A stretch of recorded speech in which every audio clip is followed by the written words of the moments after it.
ESI एक बेहतरीन सामाजिक सुरक्षा योजना है।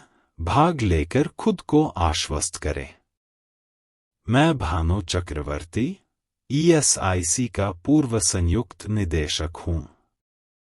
मैं अब 73 वर्ष का हूं और उम्र संबंधी बीमारियों से पीड़ित हूं। हालांकि ईएसआई योजना मुख्य रूप से 15,000 रुपये प्रति माह तक वेतन पाने वाले बीमित व्यक्ति के लिए है, एकमुश्त राशि जमा करने के बदले में यही सुविधा कर्मचारियों को भी दी गई है। ईएसआईसी के पास एक बड़ा चिकित्सा बुनियादी ढांचा है। जहां इसका अपना नहीं है, वहां ईएसआईसी ने भारत के बड़े शहरों में मानक अस्पतालों के साथ समझौता किया है। ईएसआई के तहत कवर होना विशेषाधिकार का मामला है, जबकि मध्यम वर्ग और निम्न मध्यम वर्ग के लोग आमतौर पर अपनी चिकित्सा देखभाल के लिए भुगतान करने की व्यवस्था करने के लिए संघर्ष करते हैं।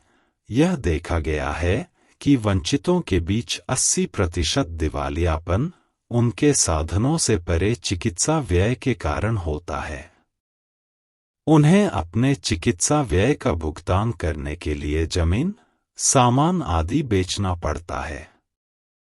साथ ही ईएसआई के अंतर्गत आने वाले श्रमिकों को ज्यादा चिंता करने की जरूरत नहीं है, क्योंकि मासिक योगदान की एक छोटी राशि के मुकाबले उनकी सभी आकस्मिकताएं कवर हो जाती हैं।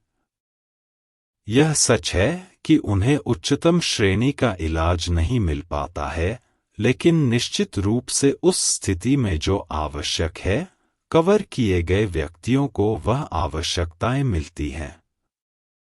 इससे बहुत सी चिंताएं दूर हो जाती हैं। निःसंदेह ऐसे कुछ दम्भी लोग हैं जो सोचते हैं कि मेहनतकश लोगों को उसी वर्ग में रखा जाना और श्रमिकों के रूप में वर्गीकृत किया जाना उनकी गरिमा के अनुरूप नहीं है। आप इसके बारे में कुछ नहीं कर सकते हैं, लेकिन वास्तविकता पर आकर ईएसआई के तहत कवर होना एक बड़ा आशीर्वाद है। मेरा मानना है कि आजकल यदि निम्न वर्ग से लेकर मध्यम वर्ग तक के किसी युवा को ईएसआई सुविधा वाली नौकरी में शामिल होने का विकल्प मिलता है, लेकिन वेतन कम है, दूसरी ओर ईएसआई नहीं है लेकिन अपेक्षाकृत अधिक वेतन है, तो उम्मीदवार पूर्व को चुन लेगा। बेशक कमियां हैं। जहां अच्छे, समर्पित डॉक्टर हैं, वहीं अकुशल डॉक्टर भी हैं।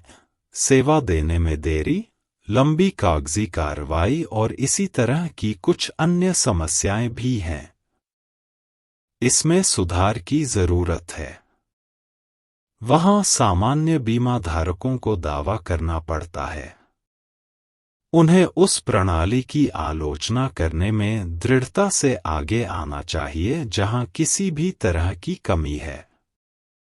खुद पर जोर देकर अगर हम न्यूनतम लागत पर एक स्थिर स्वास्थ्य सेवा प्रणाली प्राप्त कर सकें, तो इससे बेहतर कुछ नहीं है। अमीरों को स्वदेशी चीजों की कोई चिंता नहीं है। जब उन्हें जरूरत होगी तो वे देश से बाहर चले जाएंगे। आम लोगों को देश के भीतर ही जीना और मरना होगा, इसलिए सबसे गरीबों को इसमें हिस्सेदारी है, लेकिन अमीरों को नहीं। इसलिए सभी हितधारकों को मामले की योग्यता के आधार पर प्रशंसा या दोष देना होगा। तभी व्यवस्था में सुधार होगा। सुनने के लिए धन्यवाद। अभी के लिए अलविदा। मैं आपसे अपने अगले वीडियो में फिर मिलूंगा।